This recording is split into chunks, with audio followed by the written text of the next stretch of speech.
And we're in the studio one day, and we're working, and then like 4 or 5 of his boys come in screaming.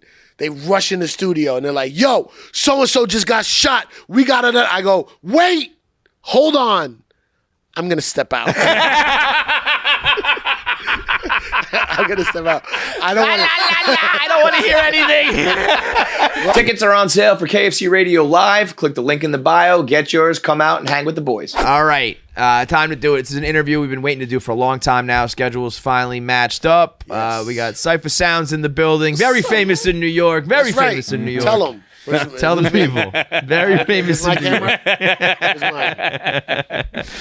It's true though, man. You always say that, but it's so true. Like, I mean, to me, I grew up on you in music, and then here, then you got into comedy. It's like, to me, I mean, you're A-list celebrity in New York. It's a joke that I do on stage. It was a joke because I go out of town and no one who knew who I was in the comedy world. So I go, I'm very famous in New York.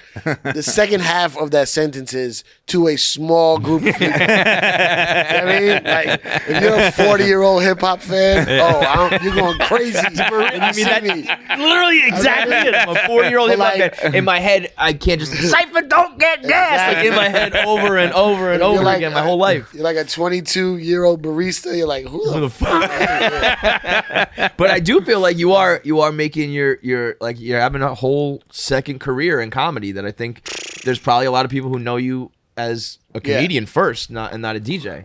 I think finally it's starting to be that. Yeah. Finally, it's like, yes, everything I do, people just put DJ in front of it. Sure. And I'm like, I'm at a stand-up club doing stand-up for an hour. Right. Why are you calling me a DJ? Yeah. Right. But do you think that makes that change that affects like how they go into your set? Do you think it changes like for good or the bad? I think it affects what it really affects is people coming to the show. Right, that's what I mean. Yeah. Once you see me, you're in. You're in. It's not like a DJ trying to do comedy. It's like he's a fucking funny comedian. Yeah, I'm a comedian. Well, actually, that's a good question. Like when you were growing up, were you like, how did you end up being a DJ first? Like, or did you try to be a comedian? Did you want to be an actor? No. You liked music and then dove into comedy and just happened to be that. Yeah, I mean, I always loved comedy. Never had any idea of doing it. Right. But I was the DJ on the Chapelle show. Right. And me and Chapelle, first of all, before we start the show, let's let you know, I'm Mr. Name Dropper. Okay. I drop names. Okay. Just to let you know, we love people who drop names on our show. So say all of them because we're going to put this shit on the internet tomorrow. So I was a DJ on the Chapelle show, and before we started taping, Donnell Rollins would come out, warm up the crowd, and then even Dave would come out and warm up the crowd a little with stand-up. Sure. And I would do funny stuff with music. Yeah. So you know the Little John sketch? Yeah. That came from me and Dave fucking around because I would take the acapella and be like, what? Yeah. What? Yeah. And he was like, And then they wrote the sketch and got Little John. So we would do that, and Dave used to be like, yo, you're funny, bro. And he's like, you got the timing, which is the most important thing. Not the most important, maybe second. And he was like, you should do stand-up. And this is like 02, 03. I'm like, stand-up? How old are you at that point? 25. That's not that old though. Like, it's Oh, but I didn't listen. Yeah. Oh.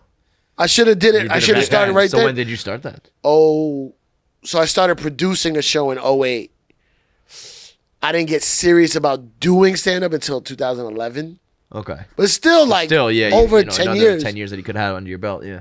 But, like, this shit takes a long time to get good at, so I wish I started when he said it. Well, it's funny. I've always thought there's, like, hip-hop and comedy are, like, 1 degree separated. Oh, they're brothers, yeah. Like, especially, I mean, rappers themselves, like, punchlines are jokes, And then being a DJ and with timing and the rap, like, you really are very adjacent to... The biggest thing with me is reading the room. Yeah. Reading the room as a DJ and reading the room as a stand-up is the same skill. Wow. Same skill. So, you can tell what music corporate to play, event, what jokes to play. Yeah. Is it, soccer moms? Is it degenerates? Like, where do we... Same jokes, but how do we get into it? Yeah. Right. And that's cool. What do we start with? You know what I mean? Yeah. So, like, eventually, DJing, I'm going to play Busta Rhymes do I start with it or is it wait till they're drunk? Closer or whatever. Yeah. You know what I mean? Like, or the Benjamins. You're not ready for that yet. Yeah. That makes I thought about it like that. That makes a lot of sense. Same thing. So like, you go first in stand up or you go third. It's 2 different clubs. Totally. Like the whole shit is different. Right. So like I was good at reading that, and I already had stage presence. Like I know how to get on stage, grab the mic, so that gave me a little advantage of like someone who's like an open micer. You know, they're like, I don't know how to. Yeah, it's like you might not have comedy experience, but I have experience in front of a crowd and entertaining people. Yeah, and I was like sort of shit. funny on the radio. Yes. Yeah. Not that I was trying to write jokes, but I was like, I'm funny naturally. Just naturally, yeah. You busting balls. Yeah, I'm killing you guys right now, right? So funny. No, I mean, having anybody who's blessed to have like one career in entertainment or whatever, when you have 2 and like people know you as 2 different things like that, and then this one you can do, forever. I mean, I guess you could do either of them forever, but certainly comedy. I mean, that is. If I could pick 2 things I would want to be involved in, it'd be comedy and music. Yeah, you got it on lock. So. Yeah, and then like. Yeah, the days where I'm not debilitatingly depressed, I feel very blessed. Well, that's why you can be a comedian because you have the days where you feel debilitatingly depressed. Bro, I did a show in No Baltimore. happy motherfuckers are doing stand up. Come on, not a lot. I'm not bad though. I hang with some dudes that are fucked up. Yeah. But I was in Baltimore a couple weeks ago, and the first show Friday was 12 people, and like throughout the whole set, I was like, I'm gonna hang myself with this mic cord. You're gonna read about me tomorrow. And then the next show was great, so I was like, all right, I'm not gonna kill myself now. I'll make this a boat for a present by myself. How did you deal with that? Where you went from such big crowds to obviously sometimes small. I'm sure they were smaller 10 years ago. Like, are you still up there? Like we've had it before. We've talked about this. Where like sometimes we had a show in Austin where the show sold out pretty quick. Yeah. And then I guess it was like the first nice day in Austin or whatever, and like no one came. I had that in Chicago. We thought we were rolling into. We had 3 shows that weekend, and Austin was supposed to be our biggest and quickest sellout. Yeah. And we walk out, and it was like an empty auditorium room, and I was like. And then flip side, in Houston, it didn't sell well, but like the 100 people that did show up were fucking awesome. Right, and I was right. like both were a total mind fuck in the opposite direction. Yeah. Do you go out there and you're like how do you ramp yourself up to give it your all? If it's dead, yeah. I told people. Because I just don't. I'm like, let's just get through this shit and bounce, fuck it. It's like I have to talk to myself and be like, you wanted to go on the road. Mm-hmm. You say you're ready to headline, so go fucking headline. Yeah. And like, don't like these 12 people might have a great time. Right. It's never the crowd. It's never the crowd. It's never where I give it my all. I'm always worried about the club saying, "Oh, this guy doesn't sell," and they're not going to bring me back. Right. I don't. It's not the crowd. Yeah, like, those people are. I actually feel like I'd rather have like 10 people where it's like this is almost now like a funny, intimate thing we're gonna do together than like a middle of the road. Like you sold like 75 tickets and it's just like ugh. Because these people, we're about to have a fun time because I'm gonna talk about hanging myself with a microphone and they're gonna laugh. Yeah, but it's the people going, oh, this guy. You know, see you never. I'm not picking up my phone. 10 people actually like it becomes a whole different show. Right. It's like I promise you, I'm gonna know all your names by the end of this. Yeah, we're gonna have Thanksgiving together this weekend. And I tell them, I've done that before. I'd say, sometimes I tell them like, yo, come back tomorrow. I know it's selling very well. I'll get you all in for free. Sure. So you can see the other side. I'm like that. Yeah. But smart. I always think like I'm at an improv, and it's like that holds 400 people, and there's like 100. And it's packed in the front, but I'm looking at the back. Yeah. And I go, they're not going to bring me back. Right. There's some fucking TikToker that sold out 7 of these. In a fucking day. Yeah. And and I get in my head about that. Yeah. That shit's but also because I roll with some big, you ready? Yeah. About to drop them. Let's go. I roll with some big comedians. So Mo Amer, Michelle Wolf, Michael Che, Dave Chapelle. I just did the Burt Kreischer Fully Loaded. We saw that, yeah. So like, I do like, big shows, right? Yeah. I was with Burt Kreischer, all arenas and minor league baseball stadiums. And then our off week, I go with Dave to Texas to the arenas. Jesus. And then Christ. I go to Baltimore with 12 people. But I just wanted to. But are you nervous when you do like arenas though? Nah. Yeah, so I feel like I've asked this to a lot of comics where I'm like, when you're like breaking in, you're still doing clubs, but you get the opportunities to do arenas. Yeah. To me, I would be bugging the fuck out, but you guys seem to just go up there and do your thing. I used to be. What did it for me is COVID. So COVID, we just started, within 4 months, we got to get outside. Yeah. And we just started doing these fucking wild shows. Backyards, coffee shops, rooftops, right? Back of pickup truck, everything now. Now it doesn't matter. I did the weirdest. Bro, I did a show for 4 people, and it was like 6 comics, and we loved it. Yeah. Everybody was like, show for 4? Huh? Where was it? In a bakery backyard in Brooklyn. This guy was like, I don't care. You can come back here. He's like, if I sell 5 pieces of cake, that's I more than won. I sold. Yeah. Like, we don't even open the store. And it was great. It was like we did the rooftop in like January, like people bundled up, and I was like, this is crazy. So now it's like I don't even care. But you figure out the arenas. It's just like the sound coming back. It's just that shit would fuck me up too, though. Yeah. But I watched the greats do it. I think you music and DJ, like you've seen it, you've been a part of it. I feel like walking out in an arena, I'd be like, I've only been in the seats. I've never even been on the stage in any capacity, right? At least you have some sort of like you can visualize it and all that shit. Yeah, you don't get the laughter like you're in a small club, but it's still great. Do you do any like professional DJing anymore? Not really. Yeah, so when you were at the peak of radio, your peak of your music career, you're doing radio and also like paid engagements, like you're at the clubs and you're doing like that's like the life of a DJ. Are you doing like residency type shit, like in clubs in Vegas, or just like you kind of go on tour? How does that work? That came a little after me. When they started doing that. But I was also working at record companies too. Okay. So I worked for Pharrell. I worked for name drop Pharrell, Jay-Z. I worked at companies. So I had always had 3 jobs. But yeah, DJing, I was popular at the time, so I would get a lot of gigs. Like I remember when I was in my mid-20s, starting to get into late 20s, where I didn't have to ask for gigs anymore. The phone was just ringing, and that was great, bro. Bags, fucking. I used to have a lot of cash, bro. Just to go. What's the most cash you ever had? From a gig? Not just total amassed. You get around your mattress. Like, what'd you do with it? Oh no, I can't. What do you mean? I still have it. Not right now. I'm not gonna come kicking the door. Okay, put it down. Yeah. I'll tell you this. So when I was a kid, I was like, I just got to get enough money to buy a house so that I'm never homeless. Right? I don't care if I drive a truck. I won't be homeless. Right? So I'm 24. I go to buy this house in Jersey, and the lady was like, it's, the down payment, closing, whatever. She's like, you need $22,807, whatever the number was. And I came to the closing with a shoebox. I came with a shoebox of cash. Because when you hear people go, I bought the house cash. Yeah. It's not really ever they cash. Just mean they don't have a mortgage. You literally bought it cash. No, I bought it cash. And the lady goes, oh. We can't do that. I remember it so clearly. She goes, oh, Mr. Diaz.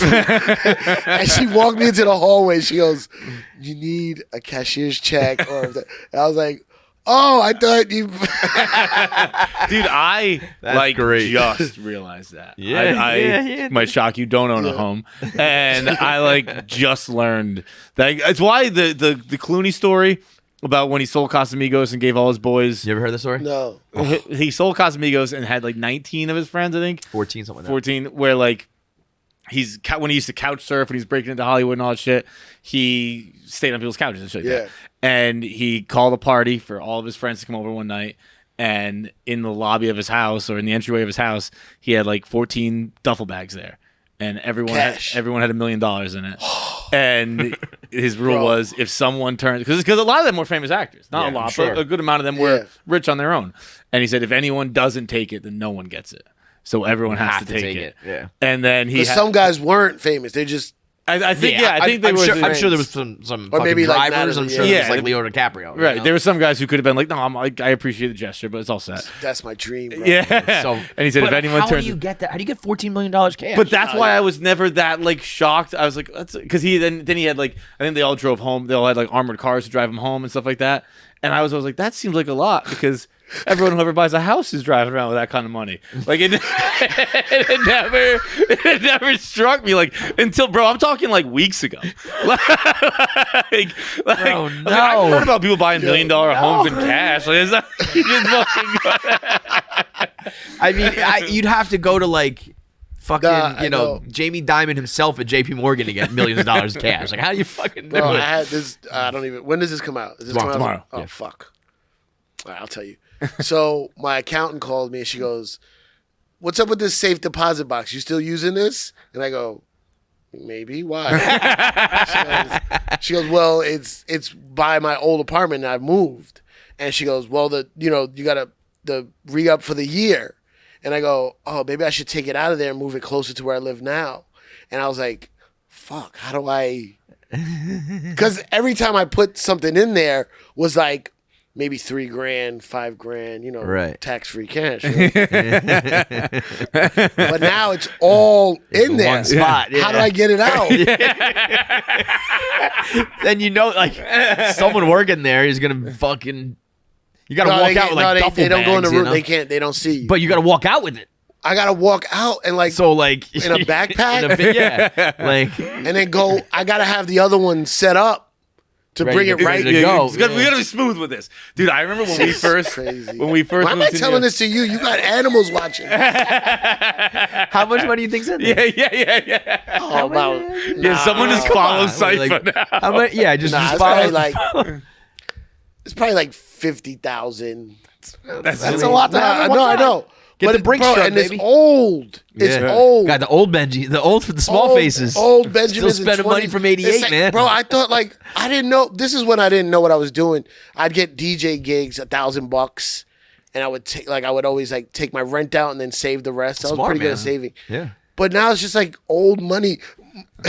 What was that movie where the guys were trying to buy the two Southern guys? Hella High Water. Oh yeah. Just watch it. You know when they take the money and they go to the casino? Yeah. And exchange Clean it out. Yeah, I was like, you gotta launder this money, bro. like, should I drive to Atlantic City and like play craps with old 20s and then get hundreds? Dude, so stupid. I remember when we first moved to New York and like the company was always changing and stuff like that, and we started getting merch bonuses. So like Yeah. your shirt you made did well, you got Yeah. $5,000 or something like that. At here? Yeah. Yeah. And I remember I got a t-shirt bonus one day, and I was walking home with $5,000 cash in my pocket, and I was like, Yeah. and it was $5,000. You know, it's a good amount of money, but it's not like there's at that point, too, that was a lot. there's 10,000 people in New York City with $5,000 in their pocket right now. Yeah. But I was walking home like, everyone knows. Yeah, they're all yeah. gonna, like I'm I walking wasn't stopping different. at street Yeah. lights. I was like running down. Like, I'm not slowing down here, dude. Yeah, Chapelle has a joke where he says he used to do a lot of shows for drug dealers, and they would pay like cash. Yeah. And one time the guy was like, "Yo, he's so funny." He gave him $20,000, and he put in his backpack, and he had to get home. And he goes, "Oh, now I know how women feel that walk around with a pussy."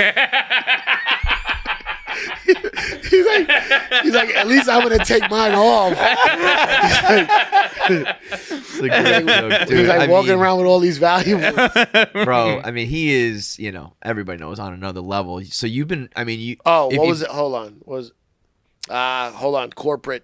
Corporate talk. I got a show on A&E. Yes. Yeah. It's called Hip Hip Hop Hop Treasures. Treasures. Yes. It's on now. A&E. I don't know where my camera. Well, so wait, did that come about from your Instagram where you were going through your? When I saw that you were doing that, I was thinking to myself, one of my favorite things like ever was that series. I think during COVID, you were, or maybe Yeah. whatever, you were going through your records. No, that was and the you house just I bought. Started telling like stories about hip hop, and I was like, this is a series, Bro. Like this, every record you had a tale, like a personal story, that had personal never been heard story before. or like an unheard yeah, story. yeah. That was the house I bought when I was 24. With the I didn't shoebox, live in yeah. it for years, but I sectioned off the basement and almost kept it like a storage unit. So I would rent the upstairs, and then the basement Smart. was. Yeah. So I sold that house, so I had to get all that records. vinyl out, Yeah. and it was Oh. during COVID. So like I was like, I'll go down to the basement and fuck around. Yeah. And people started loving that shit. Oh, it was so good, but the dude. problem was, bro, I just found records and I'd be like, oh, this is the 12-inch version that never came out commercially, and would play it. And people were telling me they really liked it. The problem was I wanted to continue doing it, but I was putting the records in storage. So like I was like, fuck. It's like the money, dude. How do I get it out? I was like, I just found something that works. Right. But I'm literally packing these away because I'm moving and I want to get a new new shelves. So I just took them out of storage yesterday. So I'm gonna start it up again. Bro, I almost think starting with that, I watched that and then Instagram started feeding me other stories. Yeah. And now like my feed is exclusively rappers, DJs, industry people, untold stories about rap. Right. Where it's just like I was in the studio with him and this happened and that happened. It's they're great. Unbelievable. I'm so happy that turned into like a real, because I mean, and for you, you're just like, oh yeah, that was the time that we were like on tour with Biggie and blah blah blah. And to you, that's just like a whatever. And everyone else is like, this is the best story I've ever heard. And that was one out of like 50,000 stories. Bro, I got so many, but if you ask me to tell you a story right now, I can't think of it. But if I have a spark, the record like, oh, that reminds me of when this happened. Yeah. I can't even, dude, I just moved and just I was throwing out perfectly good shit by the end of it just to get it out. Yeah. How many records do you think you have? Bro. Thousands, right? Like, thousands. Yeah, I can't even, I'd be like, I don't know, crazy. Set it on fire. Like, just burn it all down. I can't move this shit. But you have some fucking gems in there, unreleased shit and remixes and all that sort of stuff. Which is so, it's like, now, it's, if it's not on like streaming, you can't even listen to it. There's a lot of versions that were like remixes or bootlegs that aren't even on, and you can't streamers. Get that. But then there was that era, like in the blog era of music, where you could download shit. Where you could still get reference tracks and unreleased and remixes. Now it's like if they don't put it on fucking Spotify, you can't get it. YouTube is the closest. Yeah, the closest. But even that gets pulled down now. And it gets put, and it's like a crappy version. Yeah. I was actually, you saying that, I thought of the blog era too. Like there was a time in my life where I was like the friend who knew cool music, and I'd nothing better than put someone onto a song. I mean, like you're just that. That's your career forever. That's such an awesome job. Oh, that's the best. Do you still get that? No, not at all. That's crazy to think like someone like you. Nobody does. Bro, the radio stations follow TikTok now. Yeah. I have a theory. That's fucking nuts. Like I'd never. I'm thinking about it right now. Like learning right now that like we were that literally tastemakers. Makers. Yeah. Like you could decide, if the record was big or small. Or also you would also know if it was big and it was like put it on right now, rewind it 20 times in a row. Is there anyone who's still doing that? Like almost like deciding culture, so to speak? I think it's like labels and they listen to TikTok. I think it's to TikTok. But people, even like the TikTok, like the Halsey thing, that apparently Halsey, like the label wouldn't put her music out because it wasn't TikTok enough or whatever. There's stuff that happens like that. Adam 22 with No Jumper was that for a little bit with like SoundCloud music. If you got on the No Jumper stream, it was a big deal. Yeah, he knows all that SoundCloud shit. Yeah. There's still things like that, but there's different versions of it.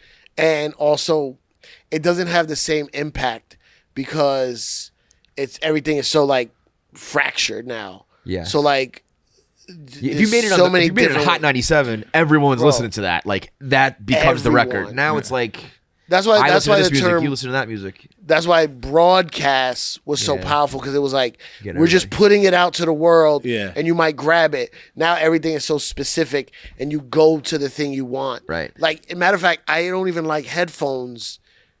I don't like how everyone's on headphones because you can't be like, oh, I heard that song. What's that song? Everybody's doing their own thing. It's impossible to find new shit because you don't ever hear it in a mass. Where would you hear it? Yeah. Like. That's honestly why, that's why I think TikTok and social media could be good if it was used the right way, because that's the place you hear it. Yeah. It's like, oh, I watched that girl dancing, but what was that song that was, But the problem is a lot of that shit, then they start to make it for that. Yeah, they make it for that, and also the labels are like behind it. Like, so I've been saying people to dance to a song. I've been saying for a long time. So I was born in '85, so like 90s and early 2000s rap. I'm from City Island. It was like that was my music, and as I got older, I was like, new shit, new music, new rap, I hate it. But I was like, that's just because I'm the old man. Yeah. But I I think I've come back around. That I think there's like fact behind that now. I think that like between even I heard you. I was listening to the episode you did on the Road podcast with all those DJs where they were like. In Vegas clubs, we play shit from like 03. That's what gets the crowd going. The last one I did. Yeah, I've done that a couple times. Like that there hasn't been a number one Billboard rap song in like 2 years. Yeah. The DJs aren't playing it. Like at first I was like, oh, I'm just the old man yelling at the cloud. Now I think it's like actually true that the music was better or more fun or more geared towards partying or however you want to characterize it. Yeah, it was geared toward there's a certain type of music that works with a DJ well for outside experience, like nightclubs or parties. Right. Where a lot of the stuff now is not. It's a good song to drive to, and you hear it at a party, and it doesn't. Yeah, have you're not any gonna impact. like get up or whatever. Yeah, but I don't know. I just feel like at first I thought it was like, no, you're just old, and now I'm like, I think you're wrong and I'm right. I mean, it's not. It's. At the very least, you can say it's just not how it used to be. I feel like, rap, like superstars were on like a whole other level. Are there any rap superstars now? Who would you say is like? Close is like Travis and Kendrick, but not nowhere near. Kendrick is funny because I almost feel like he's getting the industry approval, and he has tons of fans, of course. But it's not like this mass appeal. Like it's very just within hip-hop. That's what I'm saying. There is no one that's like Michael Jackson. I mean, maybe Taylor Swift is the closest. Yeah, thing. but I think in pop music there is, but I don't think in rap music not you're gonna have like I think Jay-Z was like the last one. Drake, I guess. Drake is the closest, and he has to put out a lot of music. Yeah. I mean, everyone knocks him for trying to like how he does all the different styles of music, but that's like what you have to do to fucking reach everybody at this point because they're only going to listen to what they listen to, that style. I saw the other day that that Kendrick's current tour is the highest grossing hip hop tour of all time. Yeah, he sold like 1 million tickets or something. I was like, I didn't even know what was happening. That's what I'm saying. I'm kind of the same with the Beyonce tour. So I didn't know, like, I obviously know what's happening, but I think, and again, obviously social media, echo chambers and stuff like that, I see a lot more Taylor Swift than I see Beyonce. Yeah, I mean, the Kendrick tour, if you're like a real hip hop fan, you love it, but you're not going to get crossover Taylor Swift fans to be like, I love Kendrick, No. Parents are not going to know who Kendrick Lamar is. Like, it's so crazy how big it is. Like, where you're saying, like, the Beyonce tour is so big. And then I think Michael Che put out a Instagram the other day. He goes, you know how I know I'm single? Beyonce's in town tonight and I didn't know. Yeah. Wow. That's crazy. But all the social media shit, and also, how do you not know? Like, because I guess we're getting too much information. I guess. But it just feels like to me, like, maybe, there was just a point where with rap, like, everybody knew the biggest rap stars. It was unavoidable. And like, concerts. Right. Like, you would just... Everybody knew them and knew the hits and knew the songs, knew the lyrics, and now it's like you might not find it out. Where pop music, I think, still will always reach the pop masses. Is the way it's played. Rap has just become a niche again. You could go to a hip hop concert with 20,000 screaming fans and not even know who the person is. It's crazy. I'm like, how is this? Well, that's happening a lot, isn't it? Like, didn't that happen with? I might get the artist wrong, but I think Lil Baby. Like, a lot of people are canceling shows. And people are like, I just see that. They're not selling enough tickets. It's not because translating. you have X amount of streams. It used to be like if you sell X records, you can sell X tickets. You would know you have Now it's you not could that you get 1 billion streams. streams, and it's like I'm not going to pay a ticket to go see that guy. That's true. But again, it's that also that type of music. I don't think is like I don't want to go see that live. Where like I wanted to go see like the Bad Boy reunion tour. I went to that. I was like, this is a fucking spectacle. I don't think that rap is really offering that right now, and that good. It's a preference thing, obviously, but I think rap was better when it was that thing versus what it is now. One of the guys we work with, it's not a rap artist. Roan? No, not Roan. I'm talking about fucking rap shit. Said he went to, I forget the band's name, Backseat Lovers. And the band I don't know, but he knew him. And I guess they have a big TikTok song. And he went to the show, and once they played that song, the crowd left. They all just left. It's a crazy thing I've ever heard. That's got to be demoralizing. Debilitating. He likes the band anyway, so he wasn't there for that. But he was like, it changed the whole vibe of the night. It changed everything. So that's a crazy thing to do, to buy a ticket to see one song and then split. I miss. That's why it's got to be your finale, bro. It's your encore. I'm not playing this shit until we are done. I used to DJ, and like people were on the floor for hours. Yeah. Now it's like it's so weird. Like you play a song, they put their phone away, they dance for 30 seconds, a minute, and then the next song they go back on their phone. Do you think that's so crazy? Obviously, sucks. we had Ashton Kutcher in here a while ago, and we were talking about how social media changed. Name drop.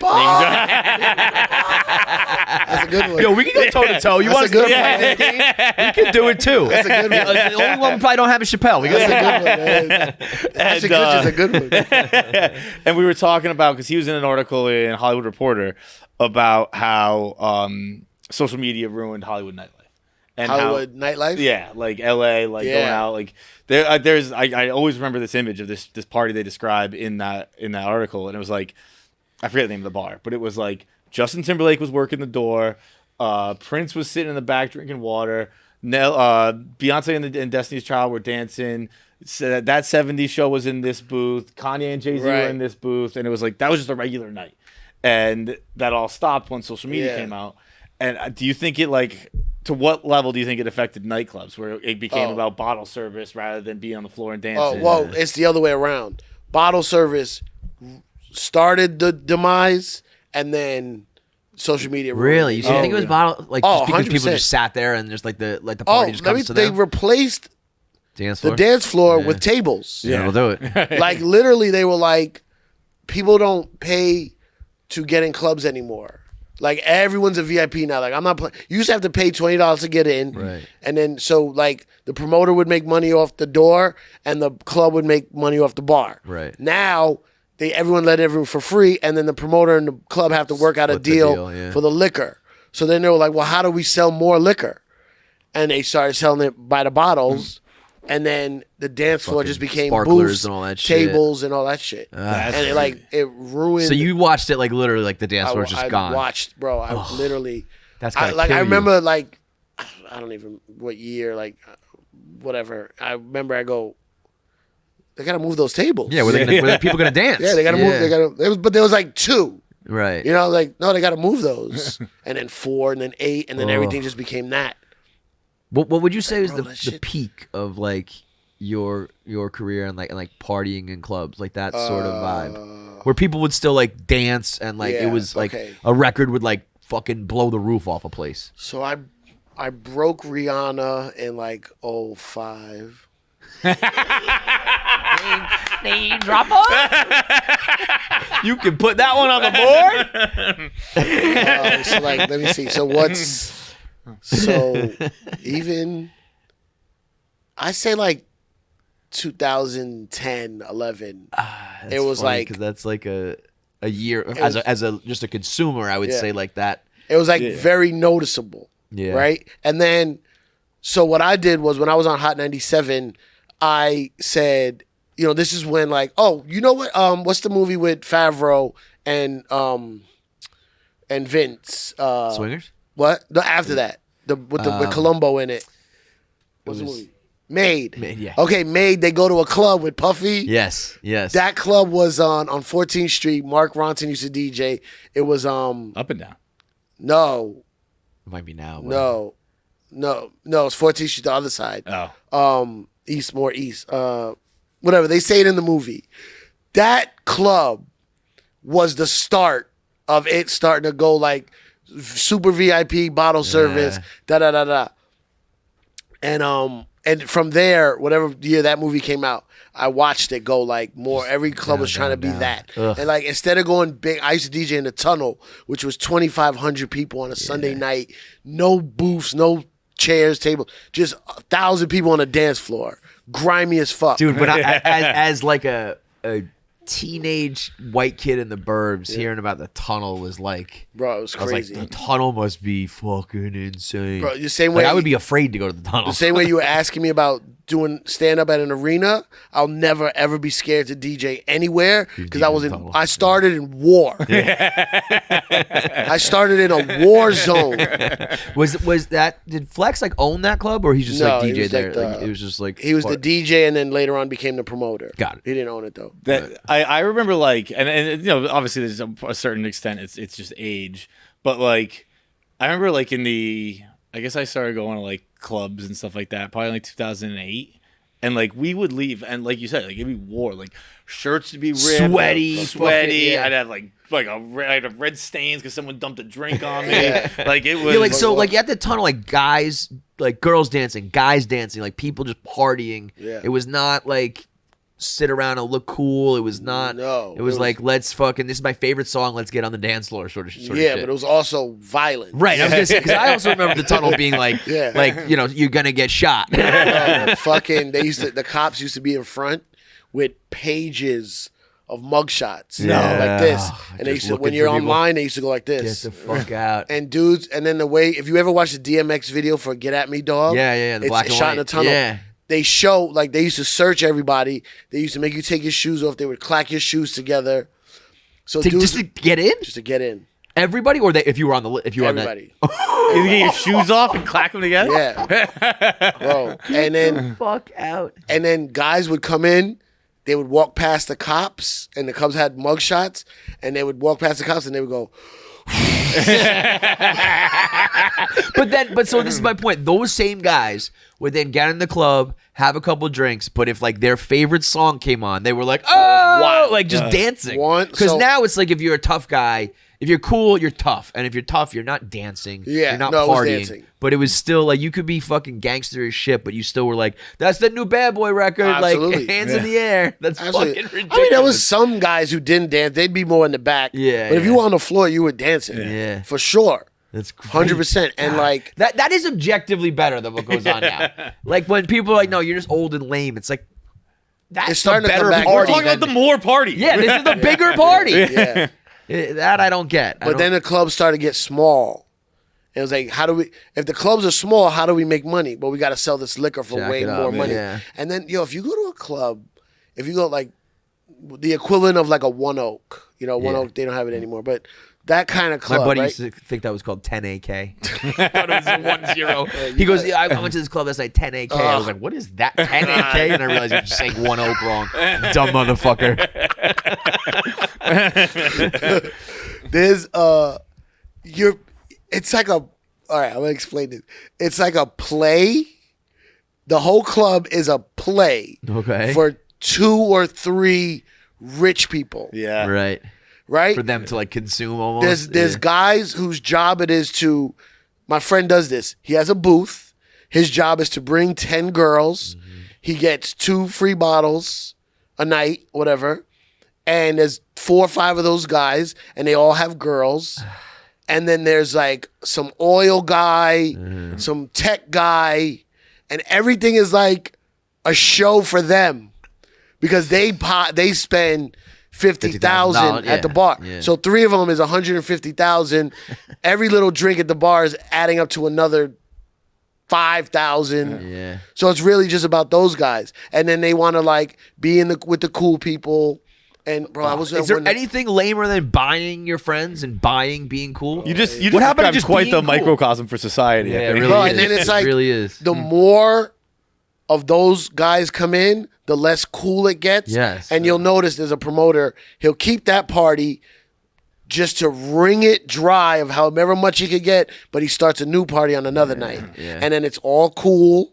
And then 1 whale, 2 whales, and it's just a fucking cycle. I mean, if you do that, it's actually pretty brilliant, and it's actually probably pretty cool the way you do it. But for everyone else, I mean, I was in Montreal for a bachelor party, and the best man, obviously nobody's a whale like that, but he did like the buying the bottles with the girls that come, and I was like, I don't want to talk to these girls. Yeah, I want to talk to the normal girls. Yeah. You guys obviously are just drinking our liquor, and you're doing this because you're getting paid for it, and you're taking up spots at the table for real girls. Get the fuck out of here. Yeah. Who wants to pay to talk? Like to me, that's the lamest shit in the fucking world. You're taking up spots for, most importantly, the homies, the boys. Yeah, the boys. I want to laugh. I don't want any of this shit. We had this exact discussion on Hip Hop Treasures A&E Saturdays, 9 p.m.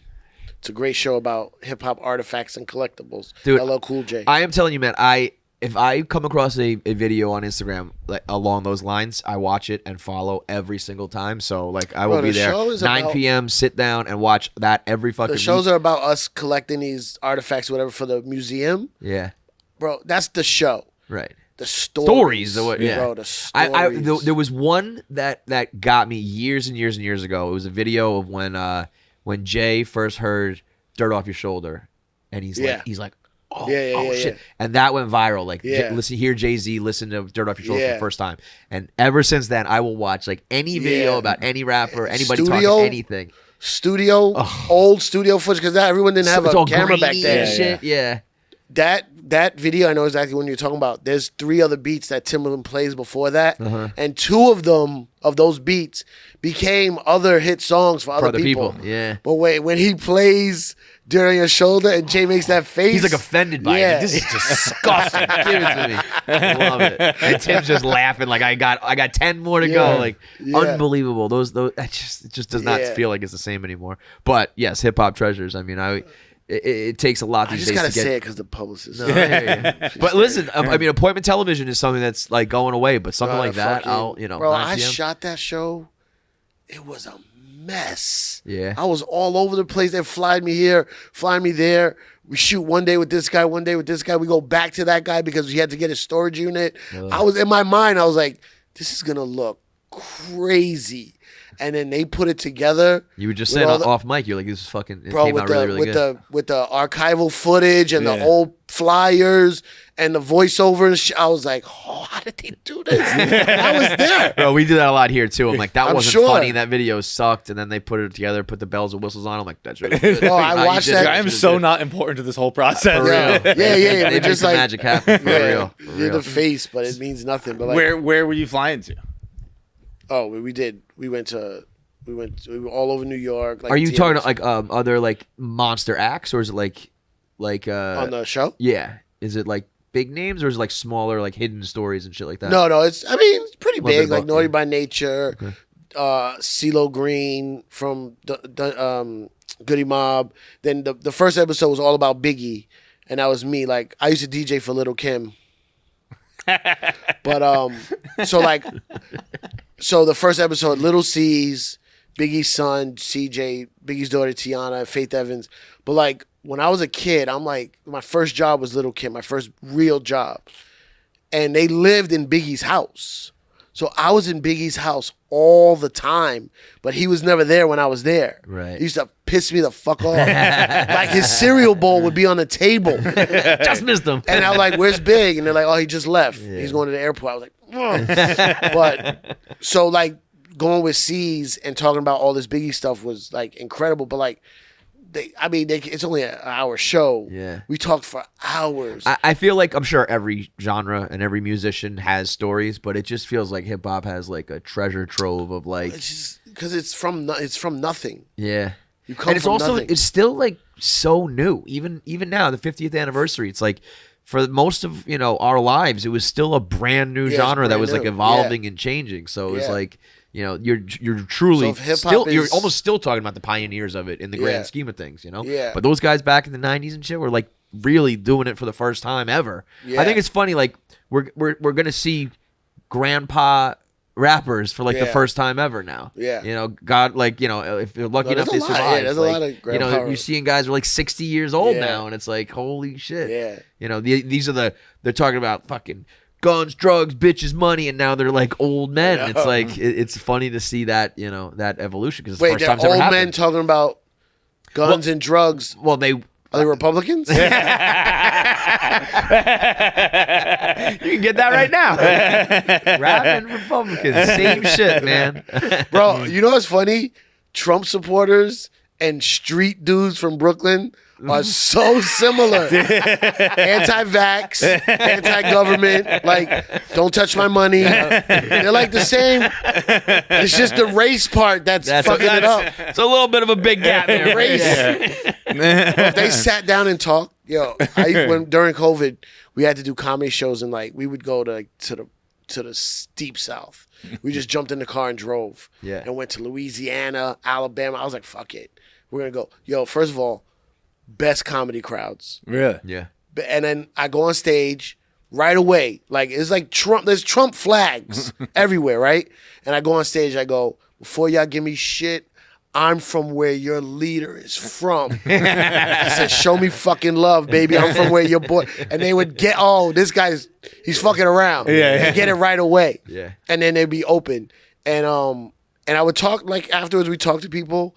And, like, bro, if you talk individually, you can get a lot of shit done. Yeah. But it's just when masses get the together and it's parties and different groups, it just destroys it. That's what it's a great line from Men in Black. The philosophical classic. Yeah. Tommy Lee Jones says, people are stupid, a person is smart. Yeah, that is true. Oh, that's a dope line. Yeah. I might be butchering it a bit, but that's a group of people is dumb, but an individual person is smart is the sentiment. Because he's talking about aliens and meeting people and shit like that? Like how they'll react to... You believe in aliens?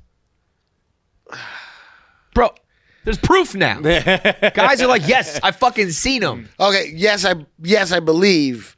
I don't care.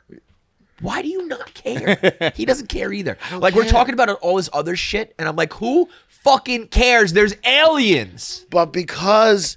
Everything we've ever known, religion and rules and stories, throw it all out. None of it's fucking real because there's fucking aliens on a different planet. The guy said it, whatever. He said they found biological mass or whatever the fuck he said, right? Yeah. Okay, now what? Like, I still got to pay rent? Yeah, I know that. But also, it's like, maybe you don't have to pay rent because there's fucking aliens. Go do whatever you want. Tell your landlord to go fuck himself because there's aliens, man. What's he gonna do? He's not gonna do shit. There's fucking aliens. We were debating. What would you eat one? Would you eat? Would you eat? Like we eat. I've never, dude. I'm a nerd on this alien shit. I've never had this thought in my life. He doesn't give a fuck about aliens, but he just goes, "Well, what if they taste good?" I was like, I mean, we eat everything else on the planet, right? Like, I probably wouldn't because I'm picky with like slimy food. Yeah. How do you know it'd be slimy? But if it's not slimy, What if Alien was like, well, like Wagyu beef? What if it was like amazing? Yeah, I mean, I'm not gonna be the first one. Right. It's like the vaccine. Once the government makes me, I'll do it. Bro, let me tell you. They tell me the vaccine. I'm like, I don't do any drugs. I don't even take prescription medicine unless I have to. Right. Bro, the Comedy Cellar was like, hey, we're going to open back up, but everyone has to be vaccinated. I was like, done. Give me 2, bro. I just got it right. I got it that day. That was it to me. Like, I don't care one way or the other, but it's like, if I need this to do anything. I'm not anti-vax, pro-vax, whatever. I'm like all about individual. Money. I'm pro money and career. Bro, and they were like, we're opening back up, but everyone has to be vaxxed. And some comics didn't do it. I was like, yo, fucking. Yeah. Whatever. Dude, did you...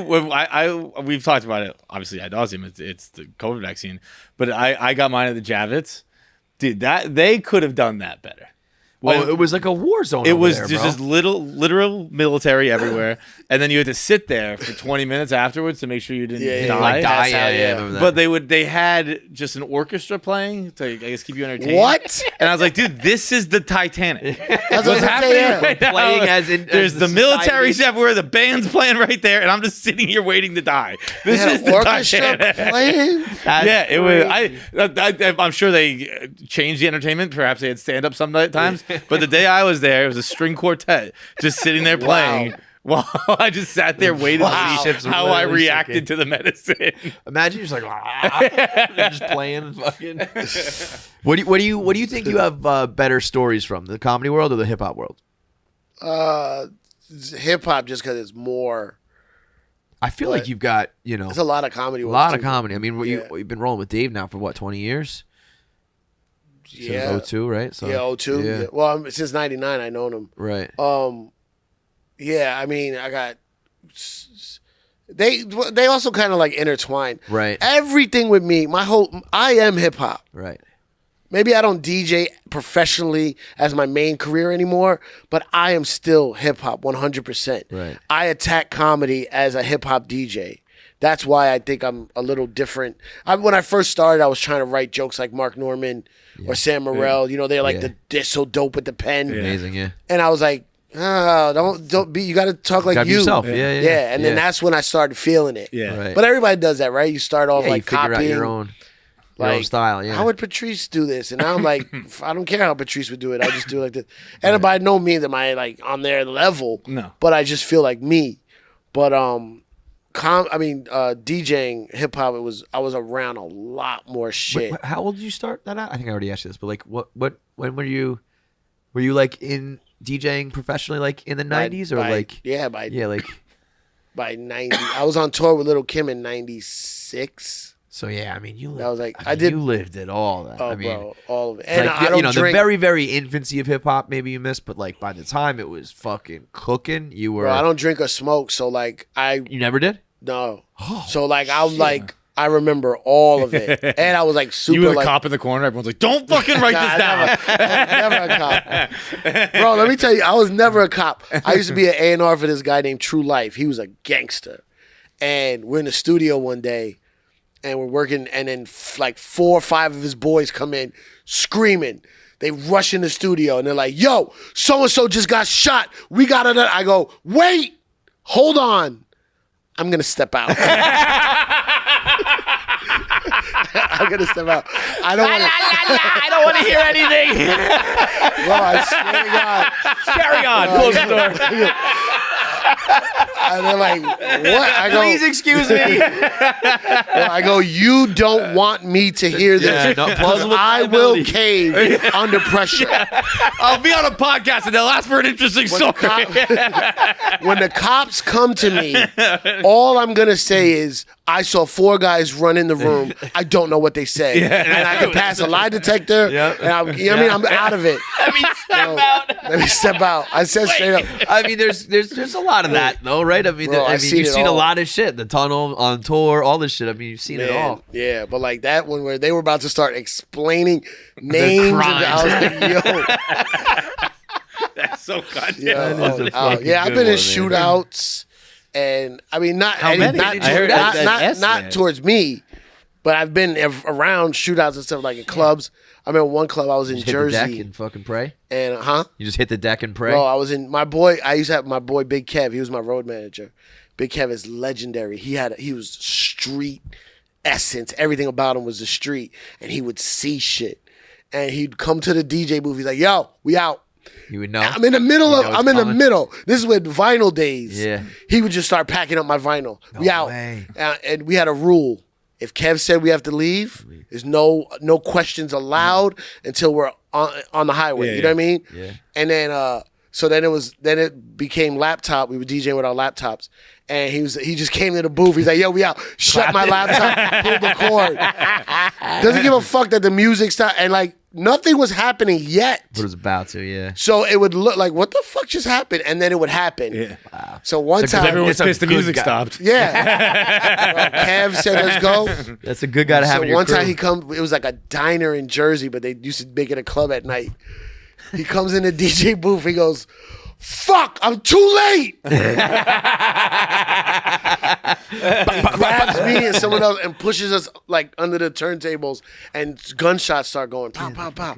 I was like, "Oh, fuck." And I go, "You're losing it, bro." No, I saw it, but the guy already came. Fuck, he was like mad. Bro, I crawled over. Behind me was a payphone. I crawled to the payphone on the ground. I like grabbed like a broom. I popped it off and pressed 911. And I didn't say anything. Just you get could the- hear it. Yeah. And fuck, we hear boop, boop, boop. And then it stopped, and we just grabbed the shit and walked out. As we leave, the cops are coming in. Bro. Unbelievable. But I just man. fucking, I was like, "What should we do?" He's like, because I was like, "I'm not calling from my cell phone." And he's like, That's great, man. I mean, But- you probably got stories for days. I could talk to you for listen, days I'm on lucky, end, bro. Like, thank God nothing ever really bad happened. Because I've been around a lot of bad I mean, shit. yeah, and once you've been around either industry long enough, I think what's really important is just being like, you got to be good at your job, right? But being like well liked, like people just fuck with you. They want you around in comedy clubs. They want you around at like a club to be a DJ. Want you on tour, whatever it is. You're doing something right. I get most of my stuff for being reliable and likable. Yeah, right. I'm not Goes a gonna lie, long man. way. There's not that many people that like, a lot of people suck. A lot of people are like, ugh. I don't get why, man. It's so just- easy to just be normal. Just be a normal dude. Just And you can get anything you're getting the other way, but just not leave this trail of blood Exactly. It's on crazy. the way. But that's how like the like LL. I known LL for a long time, but when I did like I don't know, whatever you call it, the chemistry test, the camera test. Yeah. Everybody like all his crew and everybody was like, yo, he's likable. Yeah. Like because I really do care. I could get casted on any show and be happy about it, but a hip hop collectibles show with, you know what I mean? Like I was like, no, I'm real, and I love A&E. Yeah. Like I've been talking to the publicist about all my show. Yo, I watched 60 Days In, First 48, Neighbor Wars. It's a like, good channel. I'm in it. Yeah, I love the channel. Right. So when it was a hip hop show on A&E, I was like, please. Why does this keep ringing? Oh, someone's breaking into my house. So No, I mean, that is like literally scripted for you to do, right? I mean, 100%. Yeah. And I just had to explain to them how much this show was me. Right. And I'm very famous in New York. Yeah. Come on, guys. It's such a, like an engrossing topic. Like you know how it kind of came together. You like moving. Like my family moved recently, and we're just going through our house. And like obviously I'm biased because they're personal stories and stuff like that. But I was sitting there, I was like, that's just a great good story that like, you anybody could do that with anything when you add hip hop and all that to it. It's like yeah, I mean, or stand up. Like it's all like, I mean, life is just about, like honestly, when you think about life in general, it's just about telling good stories, like making your buddies laugh or making them go, "Oh shit, I can't believe that happened." It's I was just watching somebody talk about I think Scorsese, and they were just like, if you try to pitch this movie, it will seem horrible. But when you make the movie, it's like the stories in it. You know what I mean? Like Goodfellas. Make it real. Yeah. Goodfellas takes place over 3 different decades, kind of. You know what I mean? Right. And it's like a guy who's not all the way Italian is in the mafia, and it's like, okay, yeah, we've seen it before. But like when you watch it, it's like Ray, what's his name in the movie? Ray Liotta. Yeah. What's his name in the movie? Fuck. Yeah, Henry Hill. Yes. Like it's like all these stories in there. Right. Makes perfect sense. So that's why I like doing this show. Like, yeah, like half the time I don't get to leave with the collectible or artifact. They're like, the museum is gonna arrange the shipping. Right. Like it's not like I walk out with the thing like I got it. Yeah. Sometimes we make it look that way, but I'm not gonna take it. Yeah, I'm a cast member. But I can't even get my own safe deposit box. but Faith talking about she lived in Newark and she would go visit Biggie in the studio and she would go buy him the Coogis. Like he's famous for wearing the Coogis. Yeah, like I didn't know she bought them. You know? Yeah. So did you see the Jay-Z exhibit in Brooklyn? No, I got invited to that, but I was on tour with Bert. And like the big time. I know. I called my manager. I was like, should I take off? Yeah. It was like one day I was like Salt Lake City. Yeah. I was like, should I go to this thing? And you can't leave the tour. I mean, that's a big. Okay, if it was just spot dates, I would have asked. Yeah. It was a tour with tour buses. Tour. Right. Yo, Bert made me. I was the fucking host. I did stand up and I DJ'd. You killed it, man. I the first one didn't even count, bro. You saw the first one. We were in Queens. Yeah, I figured it out. I'm sure. Yeah. I was like, I can't leave this. No, you're an integral part of like so the whole much faith show. in me. Yeah, like I've been to Jay-Z stuff before, but I didn't know it was that. Right. It was they told us it was a surprise. But yeah, I now I lean towards doing a comedy more. Yeah. So if I have to decide, I pick comedy. Go that way. Yeah. Well, don't give up on hip hop fully though. No, never. There's only like a few of you left. Bro, I did the Hip Hop 50. I didn't go to the Yankee Stadium concert because I knew that I wasn't part of it, so I didn't want to just be a spectator. I'm weird about that. Yeah. But the next day they did a block party in front of the building where they say hip hop started, 1520 Sedgwick Avenue. And Talib Kweli was like, DJ for me for that event. Wow. It was sick. Bananas. Yeah, crazy. Like hood. I was gonna say, was it just like on the street or was it like on the street? And you could just roll up or was it like ticketed? No, it was blocked off. Okay, you have to go through but that's like dope. Oh very my God. cool. Bro, it was such madness. Kweli was supposed to do like 5 songs. We ended up doing 1. Everybody's trying to plug their laptop in for their artist to go on because it was about to get shut down. Yeah. I fucking finagled my way in. And I was like, oh yeah, I love hip hop. I also DJ'd the JFL, the Montreal Comedy Festival, after party.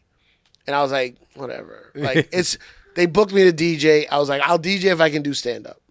So I got 3 stand-up gigs out of it. Dope. And I'm like, I'm going to do this party and then I'm going to leave. It turned out to be Rocking. the greatest. I literally was DJing. I go, oh, I'm out of retirement. Because I wasn't even looking for songs. Huh? Have you done Skankfest? Yeah, I love Skankfest. Yeah, that would be that's perfect for that scene too. Yeah, That's Skankfest dope. is great. Yeah.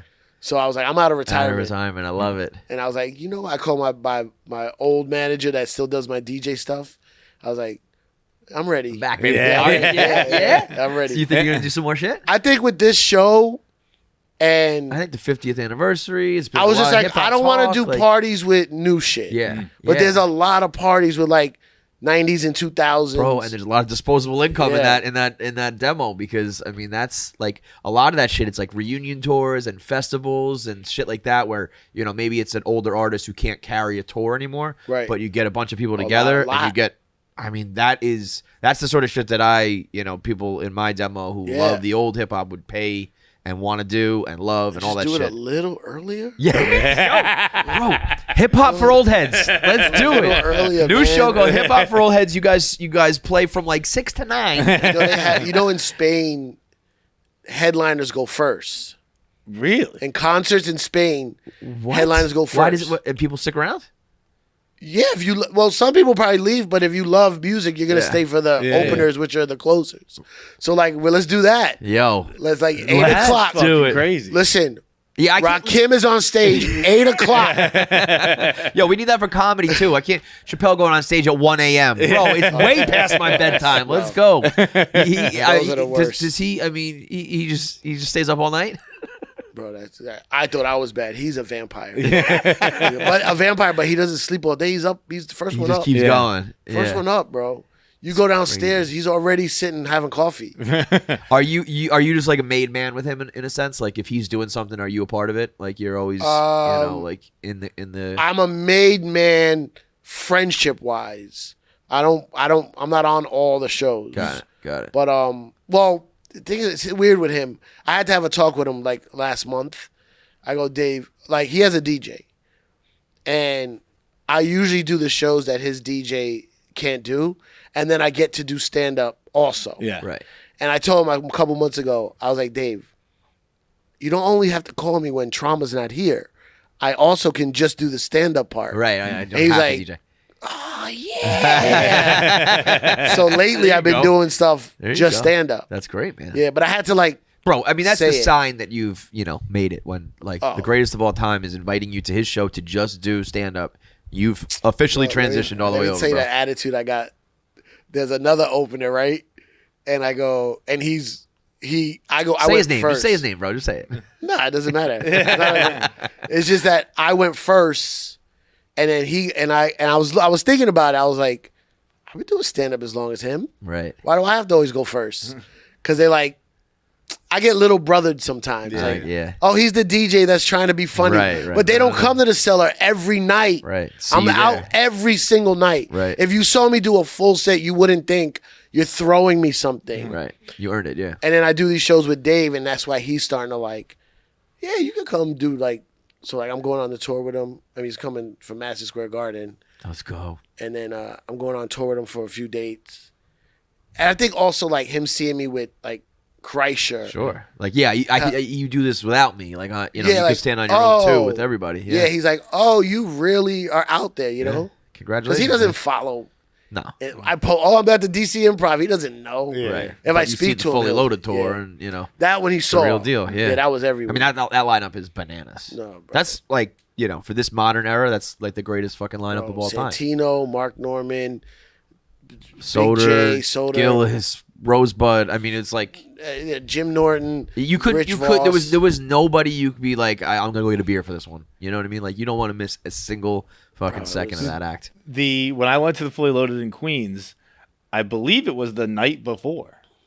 I went to Dave's late show at The Stand. the Stand where Yeah. you were there, and I was thinking, wow, this is crazy that I'm seeing all these comedians in like a 24-hour window. Yeah. And you were fucking doing it. Yeah, I mean, you were living it. Yeah. You did all. Yeah, you were at both, right? Bro, yeah, it was rough. It's a boom right now. Are you ever telling Dave like get up, like go on stage, get up there now? What? Like you ever tell him like get up, go, like let's get this shit going, or the opposite, like it's finish this shit up, buddy, let's go home. It's trying to get him to get off stage. Yeah, that's the problem. So like, he drinks a lot, bro. Like we know when he's like.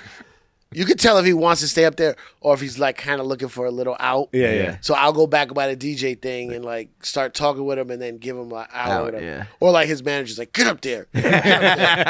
Are there nights where you're trying and you know he's just One he's time, gone? like, It's like it's not happening. He's staying up there. One time we were in London and he was talking to some guy in the crowd and the guy goes, I'm from Israel. And Dave goes, Israel. Like and we're like, his manager's like, uh-oh.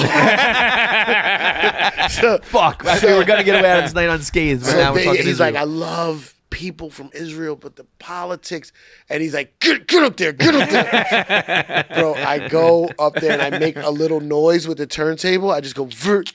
And he goes, don't try to shut me down. I'm out, bro.